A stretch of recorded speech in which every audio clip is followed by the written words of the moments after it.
one of the most difficult parts of having Home Sweet Home, which was the house that I had for 11 years. And I opened it up and I moved in guys who were completely off the derech, thrown out of home, guys who were homeless, guys who were confused about whether they're straight or gay, and I didn't know anything. I had no training. It was absurd. But I opened up the home and guys started coming to me, and over the course of the 11 years, many of them told me that I was the first person that they ever opened up to say that they were sexually abused as children. And it was extremely difficult for me because I was a regular guy, 30, 32, 34, 36 years old, taking guys off the street and being nice to them, no training, no idea what this was. I mean, I understood, but I had no experience, Baruch Hashem, with this. And it became very common for people to open up. And the first thing that I did was I would cry with them. I mean, there's very few things that a person can tell you that are as devastating and disgusting and can ruin someone's life, like by saying that they were traumatized as a child, that they were defiled as a child. And there's a very big difference between trauma and childhood trauma, because trauma, if a person is 25 years old, 35, 45, 55, and they go through a terrible trauma, their brain developed. They have a sense of right and wrong, self-esteem, life, other things in their life. Maybe they're married, maybe they have friends. They have a life. It's like baking a cake. The cake is already baked, and then it falls on the floor. It can get damaged. And trauma is terrible. If a woman gets raped, Rahman al-Islan, at any age, it's horrific. And there'll be triggers constantly. But she's an adult. And she can go for help, hopefully. And she can deal with it, hopefully. And it's not a secret, hopefully. She can share it, hopefully. And there's hope. But childhood trauma is a trauma that affects your entire life. Because your whole development is destroyed. You lose trust, you have a fear, you have an anxiety, you have a low self-esteem, you're confused, you think that you're a target all the time. It does so much horrible things to a person's entire upbringing. It's like their whole life is built with this inner and around this inner shame. And many times they're threatened, that's why they don't tell, or they're bribed not to tell, or there's so many reasons why kids don't tell. So not only they went through a trauma, but they can't even tell, and it's the secret that eats away at them. And it's the most confusing thing, but it is probably one of the worst things that somebody could tell you that you don't know. I can't think of too many other things that would be a secret that someone could share with you. It's like maybe a homeless person that you give $1 to and then you become friends every day, and he opens up and he tells you, I had $100 million and my partner stole all my money and now look at me. And this is much, much worse. This is a life that could potentially be ruined. In other words, yes, there's hope to get help, but first let's understand how bad the damage could be. A person could suffer their entire life from what happened. So they told me about something so devastating that the danger of the destruction of what they shared with me is something that destroys lives. Many people committed suicide because of this and are dead. Rahman al-Islan. I always say it's incredible because they killed themselves and they didn't kill the person who did it to them.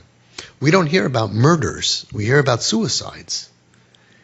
It makes a person so disgusted with life. I'm surprised that we don't hear more in the world about revenge. Every once in a while you do hear about somebody who went for their kids and he killed the rapist of their child or something, but nothing compared to the amount of suicides of Rahman al-Islan victims. Nearly every suicide is because of childhood sexual abuse. That's a fact. And nearly all drug addiction is because of childhood sexual abuse, and nearly all eating disorders and depression, severe depression, and all these, so much could happen. It rips a person to the core, could destroy their self-esteem for their whole life.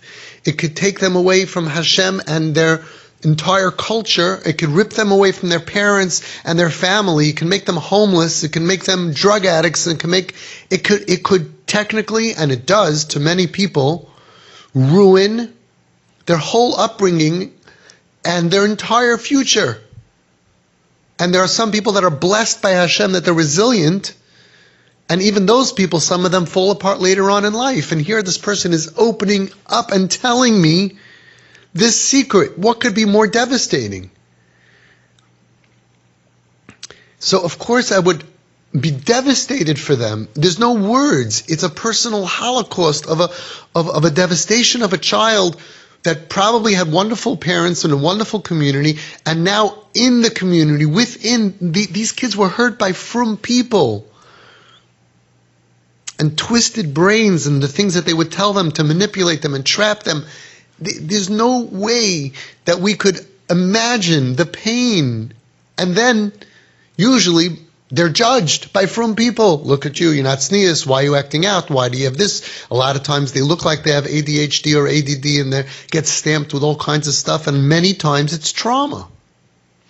And their life is ruined, and their life is a life full of people not understanding them, and they feel like, don't you see that there's a knife handle? It's an invisible knife handle. Can't you tell? Don't you remember who I am, who I was, and now I'm so scared, and I'm not falling asleep at night, and I'm not able to wake up in the morning, and I'm not sleeping well, and I'm not behaving well?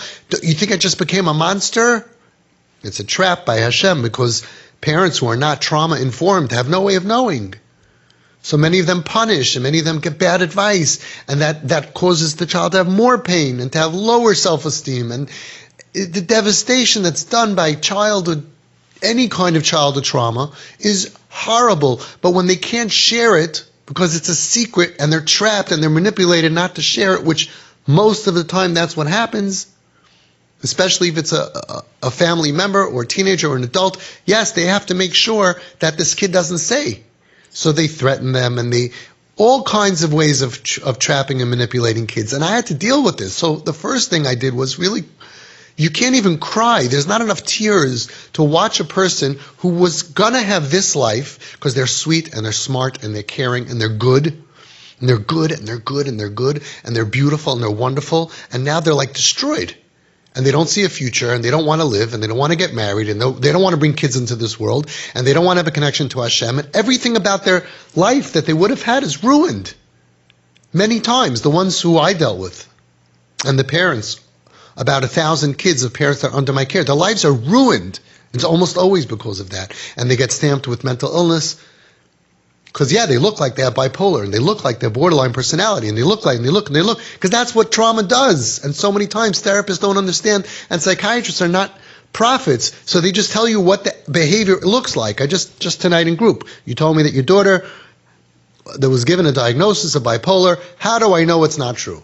Now you know that your daughter went through childhood sexual abuse, and you know that Nebuch I can't give away too much details, but in a facility, she was raped. So what do you think she's going to look like? Of course, some days she's going to be hyper and some days she's going to be depressed. When they're saying bipolar, they're saying her behavior is, you can call it bipolar. But she did not have a regular, healthy life and got struck by lightning that Hashem gave her a disease called bipolar. No, she looks like it. Our kids look like their anxiety. They have anxiety, but not the machla of anxiety. They have anxiety because of the trauma they went through. How do you know? You don't know. And if you ask kids, they don't tell. They bury it. And it's a whole complicated thing. So I had to now deal with this. Somebody telling you their deepest, darkest secret, I don't know anything in this world that I can compare it to.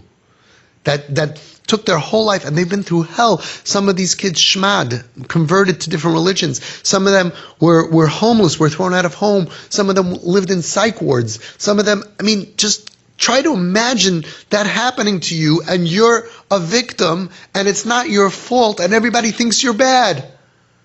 Of course you want to kill yourself. It's so painful. So I had to hold their pain and cry with them and tell them, thank you for sharing this with me. Don't ask. Become a safe person and they will share with you when they can.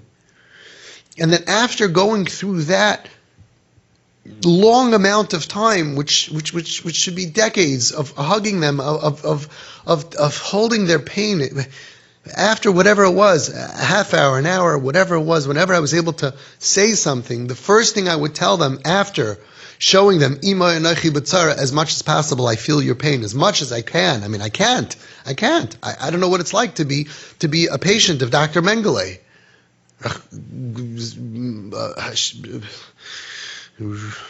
She should drop dead in whatever, You can't even imagine. I break out in hives thinking about this. And it was usually a brother or an uncle or a neighbor or a cousin or someone in shul. And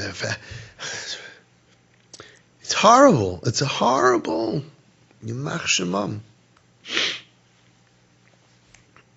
We can't even kill them. Because sometimes the parents were ready to kill their other son. But what I would try to tell them, as soon as I could tell them anything, I would tell them we have to take revenge. And they would look at me like, what are you thinking? Do you mean that I should kill him? I should expose him? They were confused. So the first revenge is, we're not going to let this guy ruin your life. We're not going to let this guy control you. You got to get your life back. Because if you kill yourself, he wins. If you're miserable, he wins. If you don't become successful and happy, he wins. The first revenges against this monster is, don't let him murder you. Like a kid told me, if you kill somebody, at least he's dead once. But after what happened to me, I feel like I'm dying every single day. Another kid told me every night before he goes to sleep, for many, many years, over a decade, he davens to Hashem that he believes in God. He's not frum, but he believes in Hashem, but he can't. He says, Hashem, if you're up there and you're listening to me, please help me that I should not wake up tomorrow. And then we judge them, oh, he got a tattoo, oh, funny hair, funny haircut. They're normal. I told this to you. She's normal. Oh, thank God you told me she's normal. She's not bipolar. She's normal. I could tell you I have 1,000 kids under my care.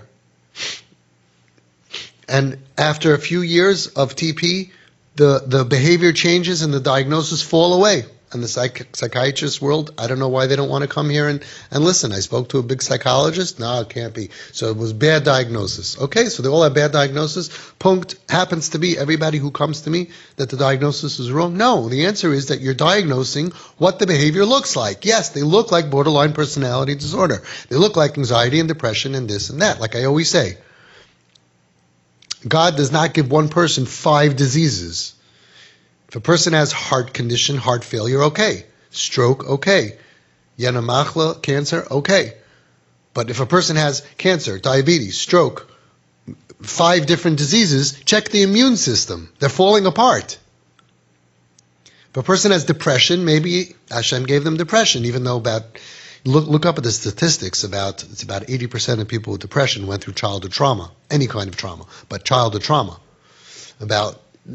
Just look at the statistics of eating disorders, like 90%. Just do the math. But if a person is getting stamped every day, every psychiatrist, a different stamp, anxiety, depression, bipolar, borderline personality disorder, all these stamps coming out, check the immune system. It's trauma. Because trauma makes you look like everything. One day you're depressed, one day you have anxiety, you're scared, you have fear, you have social anxiety. Social anxiety is because of trauma. Childhood trauma wrecks your life. You're scared of your shadow, you're scared of being alone, you're scared of going out. A lot of our kids can't even sin because they don't go to bars or clubs because they're scared of people. But they weren't given the sickness of social anxiety by God. It's a result of what happened when they were 4, 5, 6, 7, 8 years old, usually under 10. And people don't know that. And what are you supposed to do as a parent? I'll tell you what you're supposed to do. You're supposed to learn about it. Don't talk to them. Don't ask them. Don't ask your kid. Look up what are the symptoms of childhood trauma. That's part of the training. And when you see that your kid has 5 to 10 to 15 to 20 symptoms, even 5 symptoms, then you realize that, yeah, it's probably childhood trauma. And they're not safe enough to tell you. And become their best friend so they'll be safe enough. Why did they tell me? Because I earned their trust. And if you're getting upset about external stuff, they're never going to be able to tell you about their internal pain. They're like, oh, you can't even handle pink hair? You think I'm going to be able to tell you my real secret? You can't handle these piercings? There's no way. You're freaking out about the neighbors. You still care about your reputation and about the shchenim, the neighbors, and about shidduchim, and this and that. You don't care about me. They test you. When you can be really nafshay kshura benafshay, they will tell you. In TP, usually when you're really doing it, and I can tell if you're really doing it, and everybody else in the room can tell if you're really doing it, and you know who else can tell? Your kid. If you're really nafshay kshura benafshay, and if you're really trauma informed, and if you're really listening to the videos and reading the stuff and becoming trauma informed in an hour, 2 hours a day, if you're really like a nurse in the ICU, and this is kihem chayenu va'arich yemenu, that I am going to understand trauma, and you really become an expert, they will tell you. Usually takes 2 to 3 years. Usually. And if they don't tell you ever, they're never going to they can't share it. Can't share it because it's horrible. But I tried to tell them, once I finished crying with them, I tried to tell them, your revenge is not dying. Your revenge is don't hurt yourself. And we're going to get the help for you. Because you're a superhero. That you went through this and you didn't kill yourself and and you're getting off drugs, or they were off drugs by that time. You want revenge? You fight as much as you can to have a happy life. And every minute that you're happy, you're burying that monster that did this to you. You're not letting him win. Don't let them win. Don't let the monsters win. Now, it's not easy to do, because if your legs are broken and I say don't let the monster who broke your legs win, get up and walk, it doesn't help. Your legs are broken. You can't walk. I understand that. So it's compassion. I have tremendous compassion for them. Rabban Shalom, what if it happened to me? Well, why do we think we're better? How can we judge other people? Do we know the siblings who judge their sibling? Do you understand that they went through stuff? How do you know? And some siblings, you know who the worst are? People who did go through bad stuff, and they had resilience given as a gift by Hashem, and they say, hey, I survived, so why are you making such a big deal out of it? I'm still tznius, so what are you going and not tznius? And they can't take it. If you were resilient and you didn't break down, it's a gift from Hashem. Don't take your gift and use it to look down at other people. It could have been you. It could have been switched. Your sibling could have been the resilient one, and you could be the one who wants to die and needs to numb their pain with drugs. Drugs is to numb your pain. That's why they do drugs. Not because it's so good and it's such a Baal Taiva and they can't stop. There's no such thing. It's not 1980. We have data. Nobody does drugs on a constant basis unless they want to die. Unless the drugs is keeping them from hurting themselves. Drugs is not the enemy. Pain is the enemy. Sometimes parents say, I want him to stop drugs. They say, okay, if you could press a button and he'll stop taking drugs, but he'll have the pain that those drugs that he's taking is causing him to numb. Are you sure you want that on your shoulders? What will he do or she do with that pain? Would you rather they cut their flesh? Would you rather they, God forbid, other things? Our job is to take away pain. And parents and family, until they get helped, can take away pain like we take away pain of people who have physical illness. We make them smile as much as possible. Put light and life and fun as much as you can into their life. At the very least, you're going to a very sick person who had a horrible life and making them smile and giving them something to look forward to. That I'm going on a trip, I'm going to Disneyland or Cancun, and give them, their brain has unearned darkness. and depression and pain? Shouldn't they get unearned great stuff? No, I'm worried about that. They're going to be spoiled.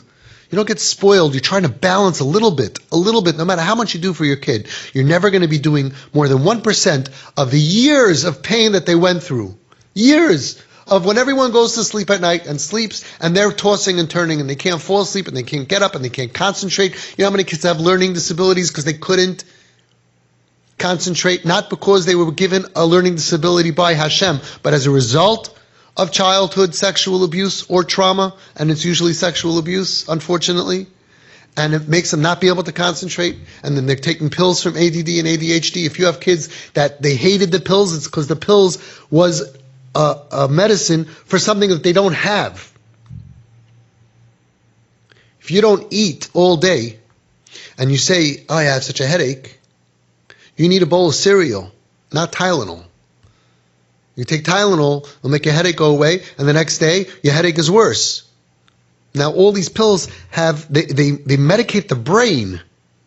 They hold down the brain from being hyper, let's say. But if you're hyper because you're on fire, because you're being molested by your older brother or your uncle, or you're being triggered, whatever it is, and you can't express yourself, it makes you want to bust.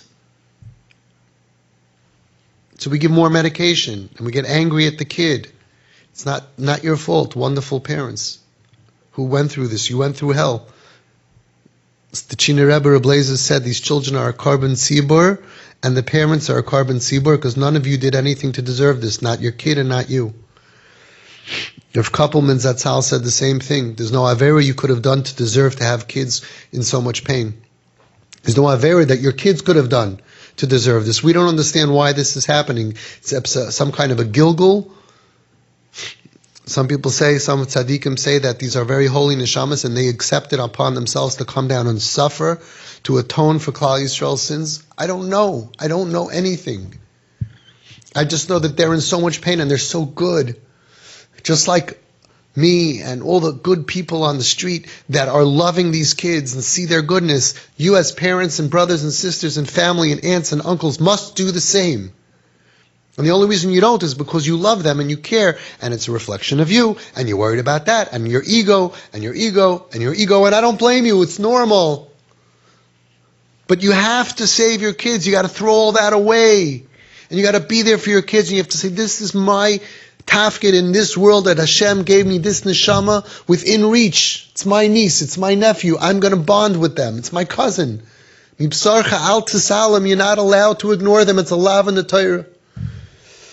Give them as much fun and light and life as you can. Fun. That's the medicine. Undeserved fun. Don't worry about spoiling them. Be there for them. Don't turn your back on them. The ultimate revenge for the victims is be happy.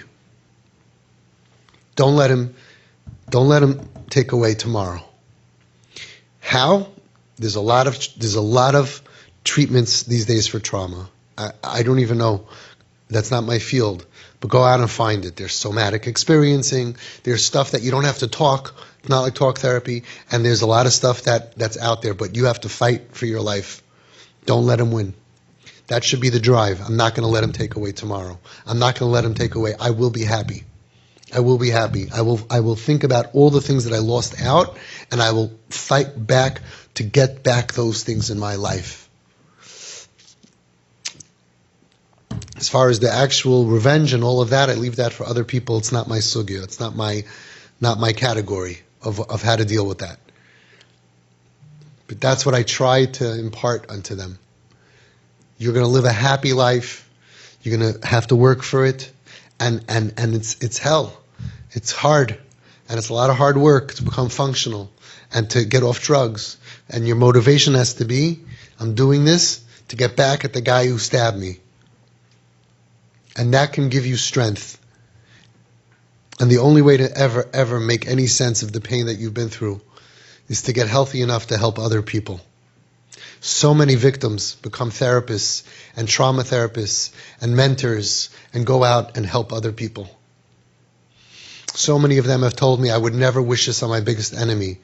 But after they made it through to life, and they put back their life together piece by piece, and they became somebody who has compassion and non-judgmentalism. They don't judge other people, and they're pure and they're beautiful, they're innocent, that they don't look down on other people. They have such great midos, and they're able to help other people, and they're able to go out and save lives. They tell me, even though I would never wish it on anybody, and I would never want to go through that pain again, but I'm using my pain as my life's mission to help other people. It's the only way to make any sense of it. And these people, these victims, are our heroes. And they're even our heroes spiritually, because they held on as long as they could, and they're doing whatever they can. And we should stay out of their ruchnius business. Like a father told a kid something about, oh, you machal Shabbos, it's bad, the Torah, Hashem, and the kid said, don't get in between me and God. We have a cheshbon, we have an account that goes back a long time, and he started with me. Because Nebuch, he was hurt at 5, 6 years old, and he begged Hashem and he davened. We don't go there. Don't blame. Don't judge anybody. Just open your arms, open your heart. Whenever you see somebody struggling, don't think you're better than them. Have anava. And if you're better than them, it's not because of you. Say, thank you, Hashem, that I don't have that struggle. Thank you, Hashem, that I don't have that struggle. Because if you would have gone through what they would have gone through, it could have been you. Be pure. Be innocent in your looking at other people. Stop judging other people. And that's a tikkun for sinas chinam, ahavas chinam. Because they're right. Because they're right. Yes, they're right. But what do you mean he's doing this avera? You're also doing averas. And you're also right. Ein adam chayte elim kei nichnas b'ruach shtus, the Gemara says. How do you want yourself to be held accountable? As a rasha, or as someone who's trying, but you're not perfect, and you're not so strong, and you're weak, and you make mistakes, and you're sorry for them, and you're doing the best that you can. The way that you feel about yourself, that's the way that you judge other people. And the way you judge other people is the way Hashem judges you, Kedushas Levi says in Parsha Shoftim. He says, judge other people with tzedakah, favorably, with a lot of charity, because that's the way you get judged. Your averis you could understand. You're okay with achet, lashon hara, sinas chinam. You're okay. Rechilu, sparing other people, saying bad about other people, hurting other people, and all the different stuff that you do. That's okay. But that person's averis, I can't tolerate. Believe me, what they went through is so protecting them. According to Reb Gershon Edelstein Zatzal, he says they're anusim. He doesn't say that about you. I'm not worried about their olam haba. I'm worried about our olam haba. They're not going to Gehenna for what they're doing, because I'm not a paisik. I'm not saying, Avi says nobody goes to Gehenna. Yeah, I say nobody goes to Gehenna. Nobody that I ever met goes to Gehenna. Some people watching and criticizing me. Yeah, maybe you. I don't know.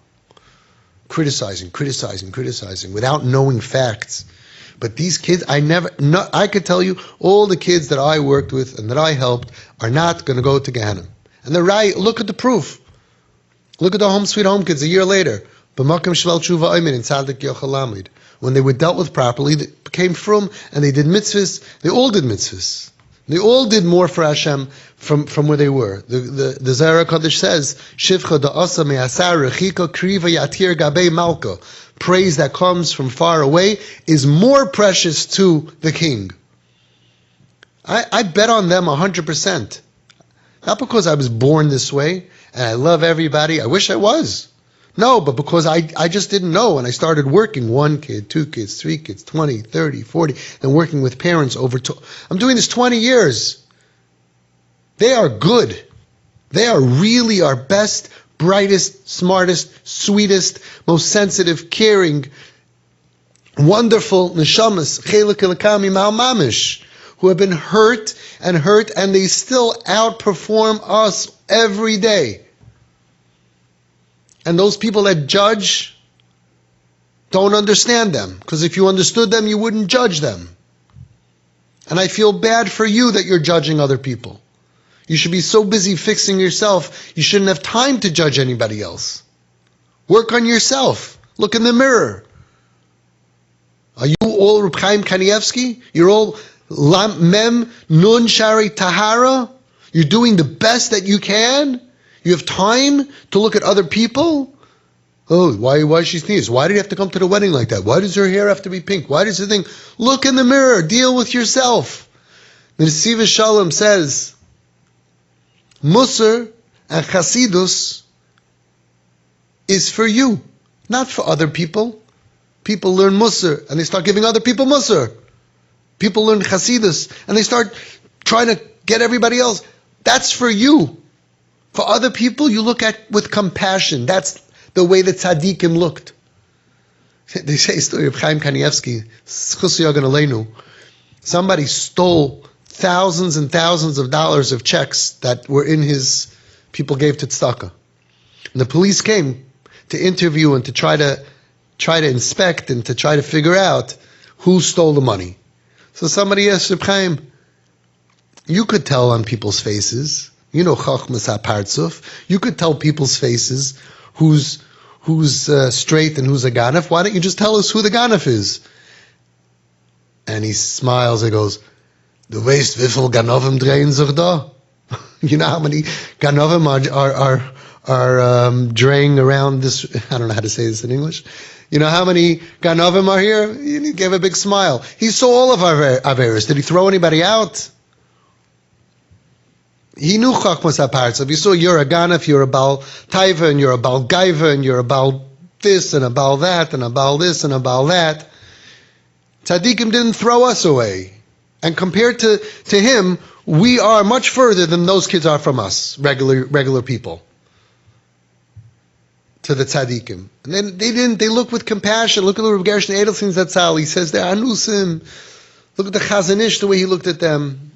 All the tzaddikim, the chassidisha, the litvisha, it doesn't matter. They looked at them as nebuch. They're going through a hard time. Stop being their judge and jury and deciding we have to throw them away on such an avera. I'm going to defend Hashem. All of a sudden, everybody thinks they're Pinchas. Everybody's looking for the spear. Everybody wants to stab other people. Don't take out the spear because maybe it'll be used on you. That's what the Kedushas Levi says. Shoiftim v'shoitrim titein lecha. The way you're going to get judged at Rosh Hashanah is given over in your hands. Because it goes by the way that you judge other people. V'shaftu esa'am mishpat tzedek. You better be careful then to judge the other people. Mishpat tzedek, not righteous, correct, tzedakah, compassion, extra. When you see them sinning, say, must be he has a good reason. That's the way that tzaddikim. Rabbi Ari Lebel's Chus Yogan Aleinu, he saw somebody driving on Shabbos, he says, Oi, they must be driving, they must have an emergency going to the hospital. Tzaddikim didn't want to see chet, they didn't want to see averis. They went in the footsteps of Hashem, Lohibet Avim B'Yakov, Le'ra Amol B'Yisrael, Hashem Le'kavi Moi. You didn't want to see chet. And regular people, they're looking so excited, Ki'ilu, to see, oh, and he did this wrong, and she did this wrong, and he did this wrong, and she did this wrong, and oh, you heard about this, and this guy, and you're busy with everybody else's averas. Close your mouth. Stop talking bad. No, I didn't judge. People don't even realize how judgmental they are. All you have to do is close your brain and open your heart. What would the Kedushas Levi do today? What would the Baal Shem Tov do today? What would the Chazon Ish do today when they will go on the street, to the lakes, to the parks, to the 7-Elevens? Open up your arms. Invite them. These are our kids. We're going through an emotional holocaust. Rahman al-Itzlan, have Rahmanas on their parents, the grandparents, the great-grandparents, the great-great-great-great-grandparents in Shemayim who are saying, somebody care about my kid. No, look the other way. Look at them like, Yeah, then they develop an attitude against you. All the organizations that were opened up against Klal Yisrael are from people that were rejected. How do I know? I can say it because we have 1,000 TP kids, and none of them are on in these organizations. Not one, as of today. And the ones who were left. And they know it. The organizations know it. They know it. Everybody knows it. Because love is the only tool, the only weapon that is stronger than hate. Ki aza kamaves ahava. Love is as strong as death, says the Stipler Zatzal. What does it mean, love is as strong as death?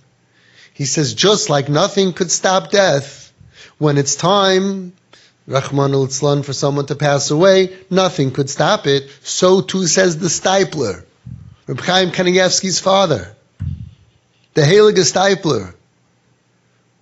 Nothing could stop love.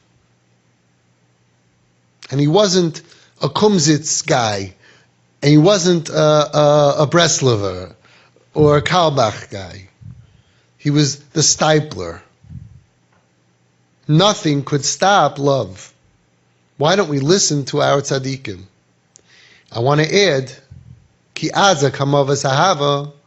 When whenever a kid or an adult, somebody is suicidal and they want to die, nothing could stop that besides the only thing that is as strong as death is love.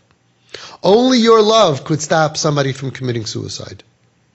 Only your love. It's all we have. And sometimes the pain is so bad, the machla is so bad that even that doesn't work. But Baruch Hashem, I could say, as of now, the Eibush Zavai to helfen, we never had a suicide. 1,000 kids who wanted to die and were on drugs, many suicidal, eating disorders, bli ein har. How? Ki azo kama v'sahava. Your love is the only thing that is as strong as death. So when death is going over a person that they're saying, why should I live? I have such a broken self-esteem. I was used. I have no value. Nobody's going to want to marry me.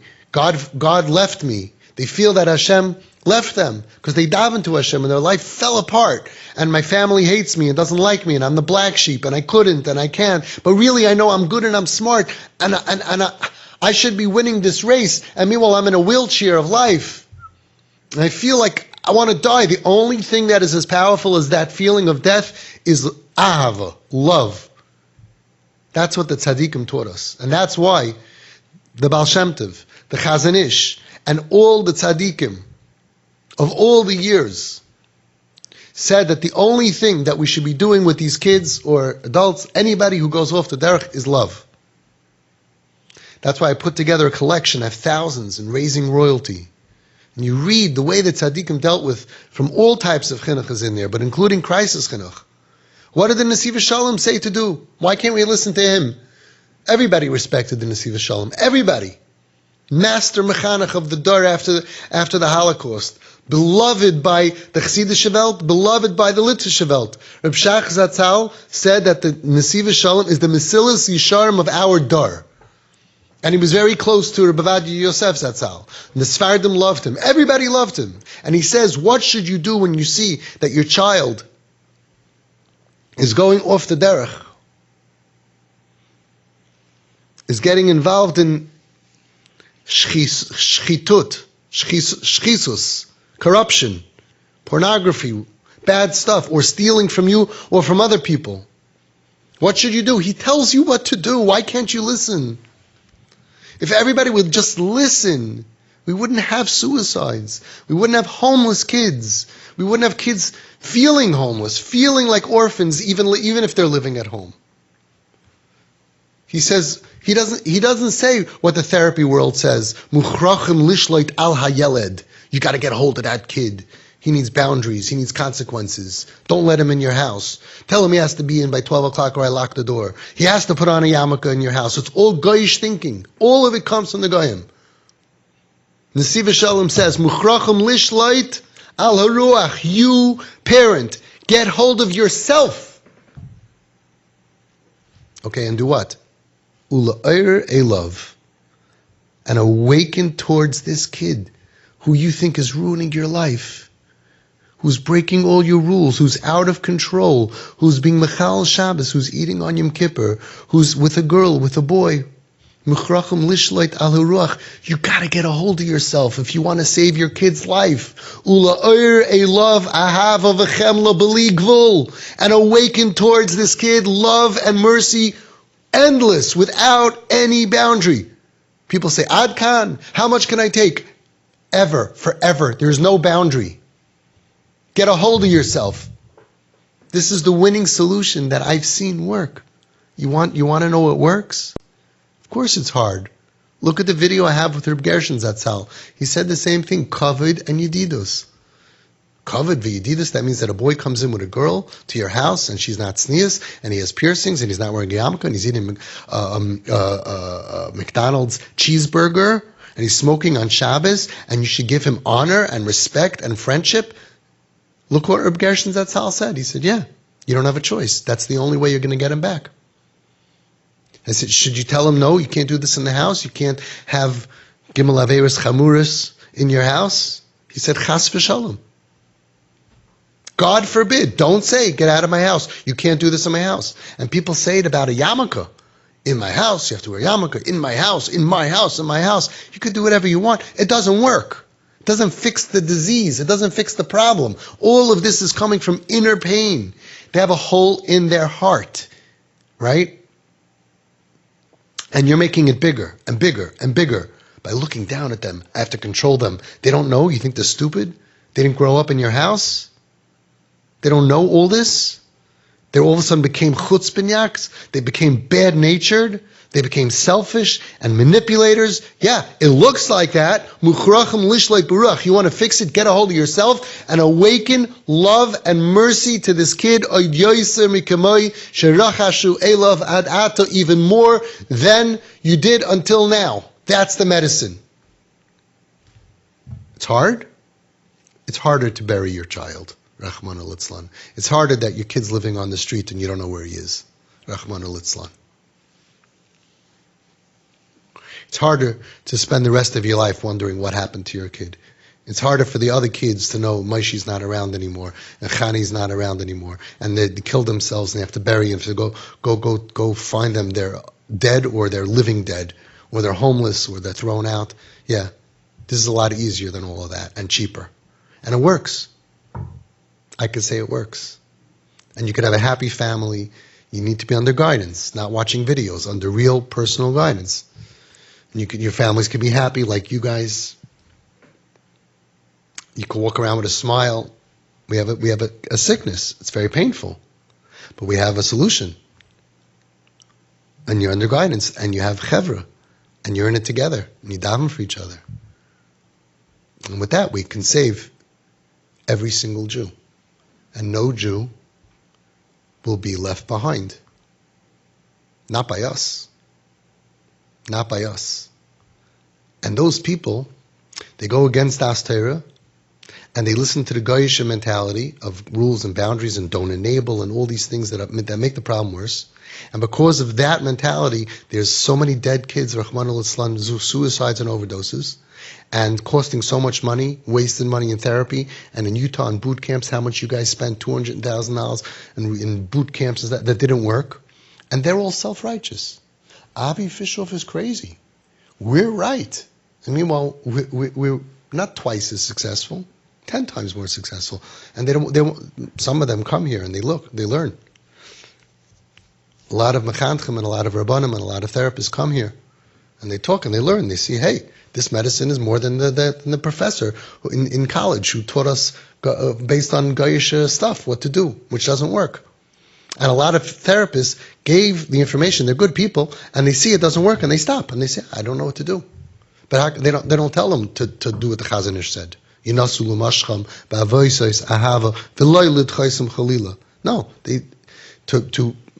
to try to pull the child in emotionally with cords of love. That's a lot of love. You can't do that while you're criticizing and making rules and contracts with them and looking down at them. You can't do it. And then he says, God forbid, don't reject them. You're rejecting them. How do you know? They're not around. They feel rejected. Rejection is in the heart of the beholder. They feel rejected. If they feel rejected, you didn't listen to the Chazon Ish. Yeah, but I had to and convince themselves for the other kids. So they take a problem and they make it bigger and bigger and bigger. And it goes on for 4 years, 5 years, 6 years. And you think it's good for the other kids to live in that atmosphere of stress and anxiety and fighting with the parents, fighting with each other and crying. And that's good for the parents. No. Tell them what Rav Steinman said, Zatzal. Tell them exactly what the Gedolim said to do. Follow the prescription, and you don't have any problems. And it works. It's like Klal Yisrael got this black cloud that came over us, and we like as if no Gadol ever said anything. Every Gadol said. Rav Pam said what to do. He wrote it in Meir Tzedek. Why does American Jewry not know what Rav Pam said 30 years ago at that Torah Mitzvah convention? He's not enough of a Gadol? And those of us that follow what Rav Pam said, we have to defend ourselves? To who? To you out there who are following the world of therapy that is teaching you what the Goyim taught them from a professor who learned how to do this by experimenting and doing research on Goyim, and they're going to tell us how to raise our kids, and we are on the defense? And people in your family say, oh, this is crazy. It's crazy? Show them what Rav Pam said. He's crazy? Show them what the Chazon Ish said. He's crazy? Show them what the Baal Shem Tov said. All of the Gedolim. They're all crazy, and you, brother-in-law, sister-in-law, mother-in-law, it's usually an in-law, or brother or sister, you know what to do? Just tonight they were telling me. My sister-in-law told me, oh, if you wouldn't do this, then you're doing it wrong. They don't have a kid off the derech. They have no idea what to do. They never saved anybody. And he causing such tsar to these parents. I said, why are you even talking about this? If your kid had cancer, would you be listening to advice from someone who never healed cancer? Say, my dear chaver, my dear friend, my dear relative, I love you very much. Before I listen to your very wise advice, sounds very good, like as if I didn't think of throwing the kid out or smacking him or punishing him. You think that wasn't my instinct? You think I enjoy this? But it sounds very good. Yeah, I should make rules and lock the door. I hear. Before I do this, I just have one question. Did you ever save anybody like my kid, like I'm describing? And just wait for the silence. Don't say a word. You'll see how long it could be quiet. Chutzpah. Giving advice when you never saved a kid. Chutzpah. Criticizing someone who saved kids when you never saved kids. Chutzpah, even if you saved kids using your medicine to think that somebody else can't have better medicine or equal medicine. Chutzpah. Chutzpah. But people saying criticism when they never helped anybody? That's the craziest thing I ever heard. Just let it be silent. Did you ever help anybody? Why don't you go save 5 kids? Don't say it right away. Let it be 5 minutes of quiet. Save 5 kids using your strategy, and then I'll listen to you. Rahman al-Itzlan. Giving advice when you don't know, and you wouldn't do it, you wouldn't bet $5,000 on your advice. You have no proof. But you're going to criticize and hurt more people, and that's okay. That's not a sin to cause somebody tzar and agmas nefesh. No, that's not a sin. You're busy with this other kid's. You're busy with everyone else's sins. Be busy with your own sins. Hashem should help us. We're the majority. We should realize this is happening to Klal Yisrael to a small percentage, not so small, unfortunately, to wake us up, to get us out of Galus, to learn what Ahavas Yisrael really is, to be dan lekav schus, to really, really love a neshama and not believe that they've fadarbin and it's too late for them and nobody can come back. We have stories here, your story, so many stories, miracles. Everybody wrote these kids off. Everybody wrote off your kid. If I would tell the story of their kid and what everybody said after what he did 5-6 years ago, and now, Shema Torah mitzvahs. And it's nice of you to come to give chizuk. You have to come here at least once a year, once you're successful, to give chizuk to the new crowd. Thank you also for coming. Yeah, give chizuk. That your kid got off drugs, and your kid became frum, and your kid got out of an eating disorder, and your kid is not suicidal. Yeah, Baruch Hashem, we have a success. But we're the minority, and we have to defend ourselves.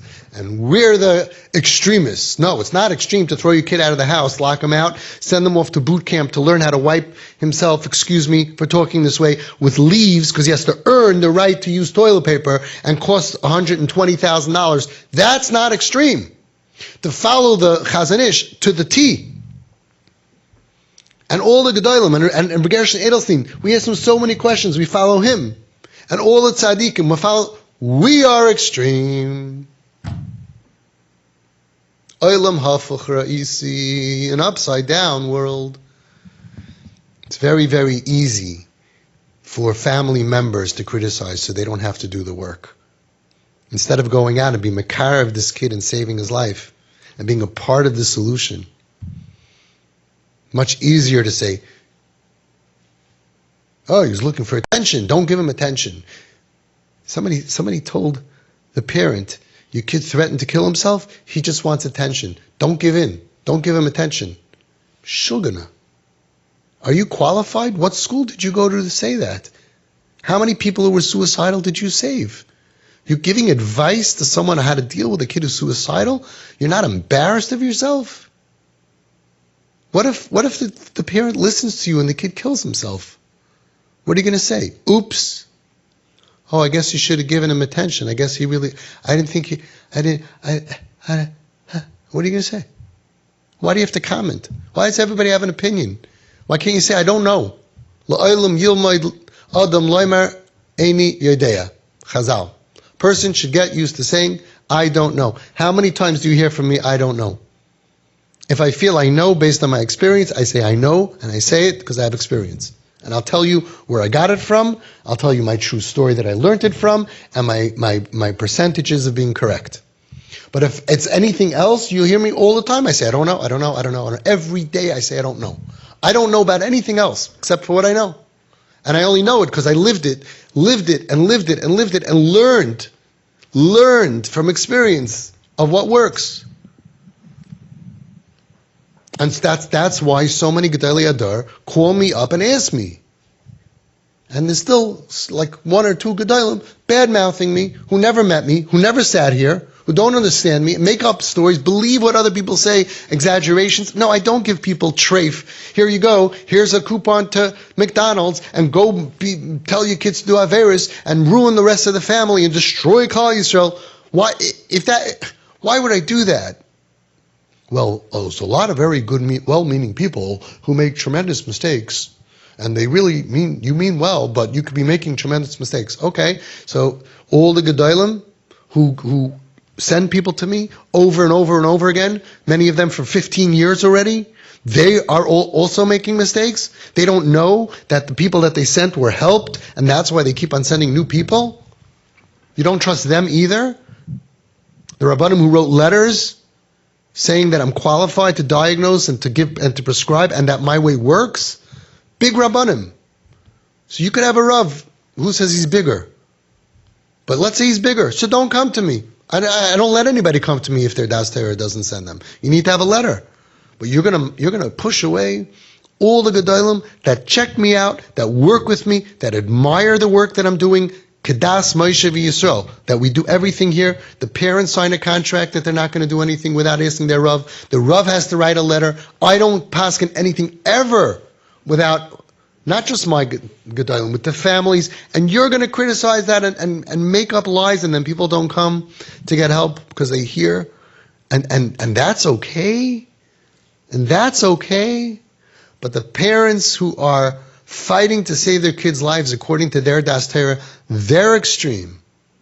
Rachmana litzlan. It's our wake-up call to learn the sugya and to really open our hearts to true Ahavas Yisrael, and to never give up on any Jew. It's enough for tonight. The Eibush zal helfen. Hashem should help us not to hurt anybody. We should all be zeicha to see Yeshuas. L'mala miderech hateva. L'mala miderech hateva. That's what Reb Shmuel Kamenetsky, Shlita Me'arosh Yeshiva, from the first minute that I opened Home Sweet Home, before I opened, 20 years, he's my Das Torah. He's not good enough for you? Novominsker Rebbe's Chus Yogan Aleinu, not good enough? All the people who signed and who've sent people who I sat with, and I said, how should I deal with this and this and this and this and this? I went over everything. No matter how many letters I have, not good enough for some people, that you talk bad and you discourage people. Hard to believe. It's a big Nisayan for me, but I hope I'll be Ayman bin Nisayan to be Meichel you. I could be Meichel you, but I don't know people who don't come to me because of what you said. How could you make it up to them? Okay, we're going to talk only positive on Klal Yisrael. Klal Yisrael is good. Everybody's trying to do good. We're all learning. Everybody has their weakness. Everybody knows their own. Levi de Maras Nafshe.